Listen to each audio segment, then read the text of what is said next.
US President Joe Biden has been steadfast in his support to Ukraine in its war with Russia. But there was one issue that remained a key sticking point. The US President had refused to allow Ukraine to use US provided medium range army tactical missile systems inside Russian territory. Now, those restrictions lifted recently. Ukraine has struck inside Russian territory with these long range ballistic missiles. And Moscow has struck back by deploying the Oreshnik hypersonic ballistic missile with conventional warheads against Ukraine. This happened just last week. But with just over 50 days left in his term, President Biden is now shifting red lines, it seems. The NATO parliament has passed a resolution that could give Ukraine American-made Tomahawk cruise missiles. Now, these medium-range missiles fly at extremely low altitudes, and they've been used in all major military operations involving the US since 1983. Analysts say that the looming Trump presidency is the likely reason behind these moves by the outgoing Biden administration. So on the News9 Plus show today, we are going to discuss why President Joe Biden changed his stance on the use of these tactical ballistic missiles. Will European countries and the US expand military support to Ukraine? President-elect Donald Trump has said that he wants to end the Russia-Ukraine war. How will these new developments impact his presidency? And finally, who is running the United States of America? Joining me to discuss this today, I have with me Lieutenant General P. Ravi Shankar, Dr. Monish Taurangbam, Director of the Kalinga Institute, and in my studio, my colleague Deepak Badana continues to remain with us. Gentlemen, welcome to the News9 Plus show.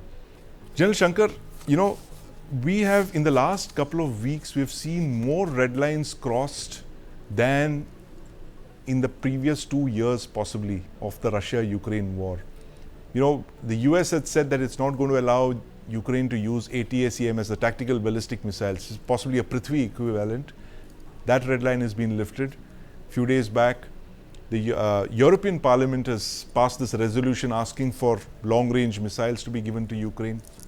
The Tomahawks could be supplied. What's going on really? Is the Biden administration making it very difficult for Trump to end the Russia-Ukraine war? Because there seems to be one escalation matrix that's now come into effect, with the Russians responding with the Oreshnik test, and possibly who knows what their response could be this time around. At the outset, thanks a lot for inviting me once again on News9 Plus. This is a very interesting development which has taken place. I thought the firing of the Storm Shadow missiles and the other one were good enough, and a response to the Oreshnik was strong enough. Now they've gone one step ahead. Right. And they're playing a game of chicken. Right. The fact that one way of looking at it is that Mr. Trump has said that he wants to end this war. Right. So is this a gambit to gain advantage before the war ends, and so that on the table you have some advantage to talk about? And if you look at it on ground, I think Ukraine is trying to guard the little Kursk salient which they've captured, in which Russia has not been able to retake. Right. So that it might be a small bargaining chip, but it is something into Russia. Plus the fact they are trying to pose that we can hit Russia in depth. Right. Now Tomahawk with 2,500 kilometers can reach well into heartland Russia. Yes. Right. So there is a game of chicken going on in that manner. There is also another theory which says, look, the whole idea is for those who support the war to continue, make it so complicated that Mr. Trump can't force a deal on between Ukraine and Russia. Right. So far it's only talk. Actual Tomahawks have not been released and they're not been fired. Right. But we'll see. We'll have to see how it goes. It's not a good development to take place, and I don't know, like you rightly said, who's in control in USA. Is it President Trump, or rather President Biden, or President-elect Trump, or a deep state in between? It's all up in the air at this point of time. It's all up in the air, General Shankar and Dr. Monish. It doesn't bode well for the world if the most powerful country in the world is running on autopilot, possibly with some AI software. And this question has been raised by a lot of Indian analysts as well. They don't seem to see any control there. And, time is running out, and we've seen red lines being crossed of the kind that we hadn't imagined, and they're being responded to with equal ferocity from the Russian side. Are we heading to a third world war, Dr. Monish? Or is the Biden administration making it absolutely difficult for President Trump to do anything with the Russia-Ukraine war as he's promised? Thank you, Sandeep. I think it's too dangerous to even, put conjectures about the coming of a third world war. But you are right, and I agree with General Saab to a large extent that there is some sort of a chicken game that is going on. Yes. The looming shadow of Trump is all over the place. Right. Whether you look at all the multilateral summits that have been held, including G20 Yes. and others. Biden was there, Biden wasn't there. The fading away of the Biden presidency is becoming too apparent, Yes. In all elements of, let's say, global governance. But, Yes. it's more difficult when you have an ongoing hot war, ground war going Yes. on during a lame duck presidency, right? Yes. So I think there's a lot of, let's say, messy, although the transition looks very civil on the upfront, Yes. but I think it's a lot more, it's messier than that, in the sense that on the one hand, you have a lame duck president who wants to leave a legacy behind, Yes. and doesn't want Trump to, let's say, come in and scuttle all the things that he has done. Yes. So I think there is a sense of that going out and making sure that there's some leverage for the Ukrainian side to, as General Saab said, a bargaining Yes. chip sorts, And I Yes. think we have to also put in consideration that once the Trump presidency starts, the Congress is also going to be entirely controlled by the Republicans. Yes. So in terms of aid disbursement and assistance to Ukraine, it's going Yes. to become a lot more difficult when when both the Senate and the House Yes. of Representatives is going to be controlled by the Republican Party. On the other hand, there's also some talks that Biden's Biden's new move, even including the recruitment of younger, soldiers within the Ukrainian army, Yes. is also a response to the supply of North Korean soldiers into the Russian war-fighting front. Yes. So I think on one hand, you have the messy American domestic politics. Right. On the other hand, you have the urgent battlefield needs of the Ukrainian army. Yes. And on the third hand, you also have, the messiness of a war that has just completed 1,000 days on 1,000 November days. 19th.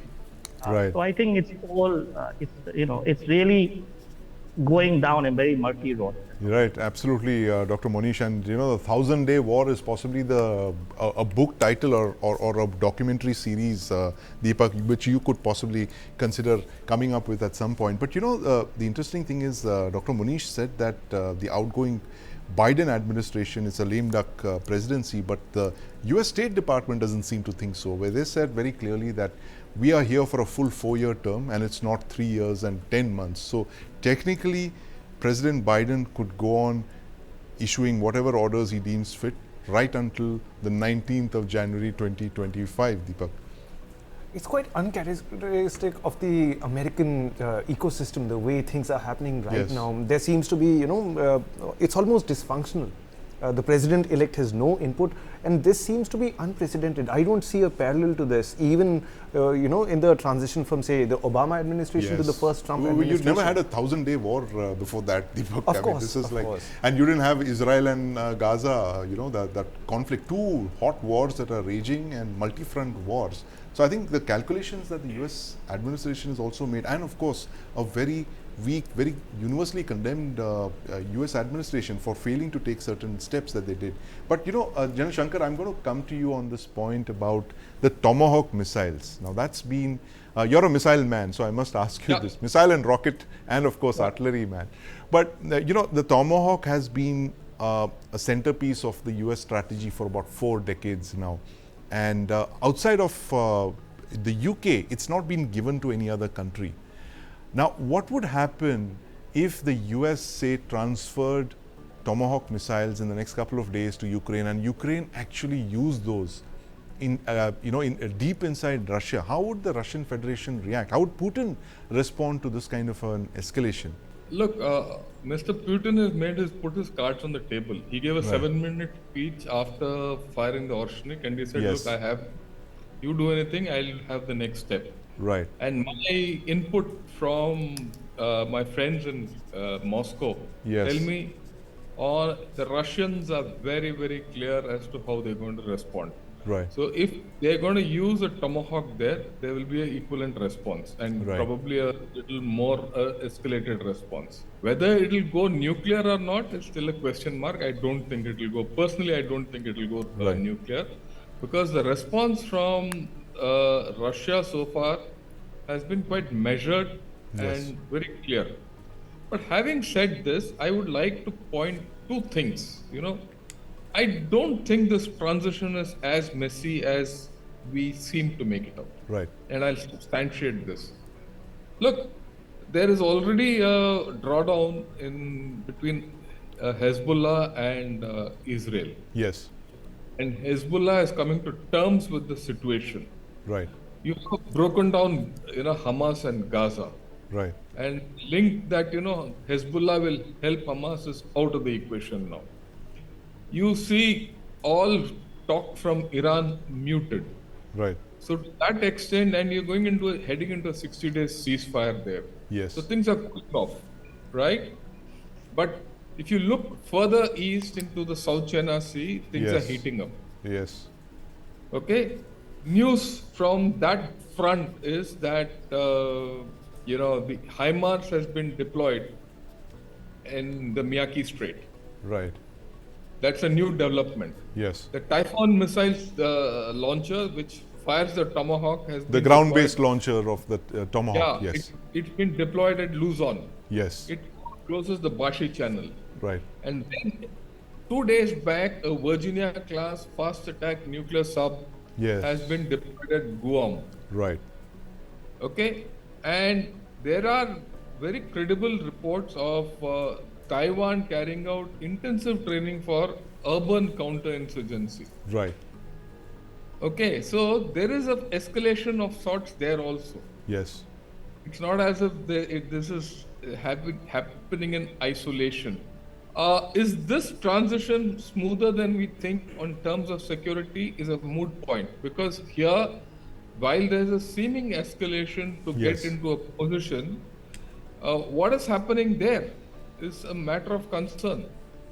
And is there an overall hand being played is something which one has to really think. And it will play out in the next 3-4 days, the way I look at it. Maybe not next 3-4 days, maybe the next 1 month. Right. But it's not as simple as we seem to make it if viewed in isolation. Right, absolutely. And I also feel that USA feels overall that it's got a handle on the Middle East crisis. Right. It's getting the handle on to the Russian thing to some manner, get it to some end, set the stage for the finish, so that the focus shifts to China. Right. I don't know whether I'm sounding too optimistic or out of the box, but that's the way I read it. Dr. Monish, this point that General Shankar raised, the fact that the US, there are significant voices within the incoming Trump administration, which have said it was a fatal error to get Russia and China together, and that's what the previous administration, the outgoing Trump administration, Biden administration, seems to have done, is to bring China and Russia together. And if you recall, the big achievement of the Nixon-Kissinger administration was actually wean China away from the Soviet Union. Of course, there had already been a split, but the outreach to China was facilitated by the Nixon and Kissinger duo. Do you see something like that happening in 2025 with the Trump and Elon Musk duo, if I can put it that way? See, this particular thing has been alluded by Trump even during his some of his campaign speeches. Yes. That he would like to draw a wedge between Russia and China, and I Right. think that's very much been a part of American grand strategy, right? As you mentioned, the Kissinger-Nixon duo doing that with the Shanghai Communique in 1972. I think in the most the Americans definitely would like to draw a wedge between Russia and China. Whether the Biden administration, the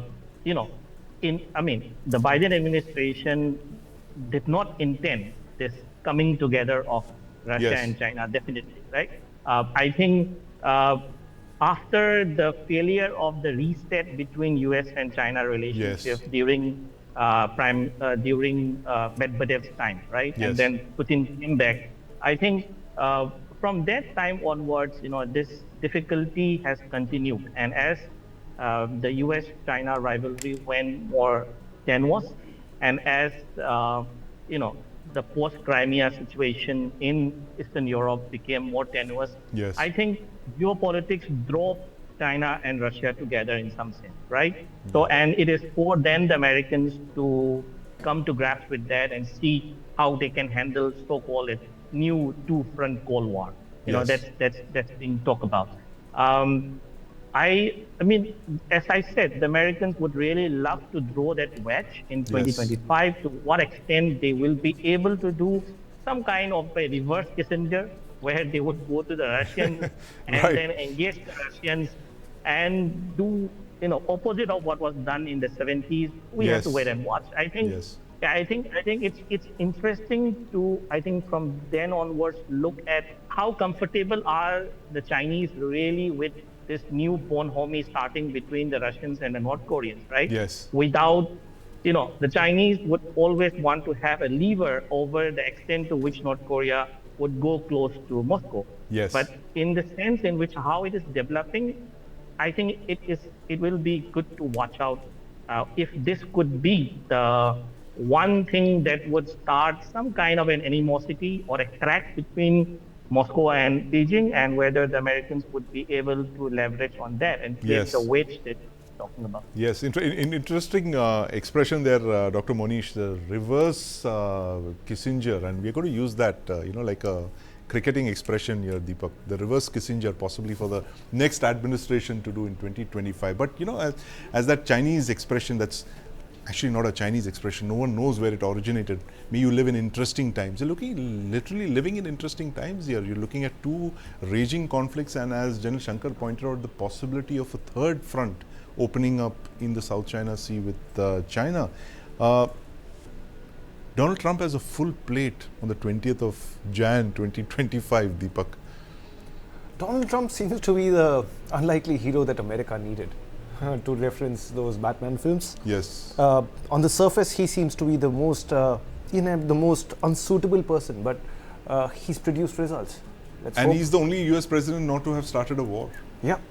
in He recent may in times. fact be one of the US presidents to successfully end conflicts, Yes. rather than America just running away from places. As his best buddy here in Delhi said, now is not the time for war. And possibly that is something that he could borrow out from when he takes over on the 20th of Jan. We'll watch that very carefully, Deepak. Trump, after Biden's endgame, the red lines that are being crossed in the last couple of days, as we watched with increasing horror, missiles being supplied to either side, and of course missiles being used in combat of the kind that we didn't think possibly could be used. It's a wait and watch with Russia and Ukraine, and of course what the outgoing Biden administration is going to be doing in the next 50 days. But thank you very much for joining us this evening, General Ravi Shankar, Dr. Monish Torongbaum, and of course my colleague Deepak Padana.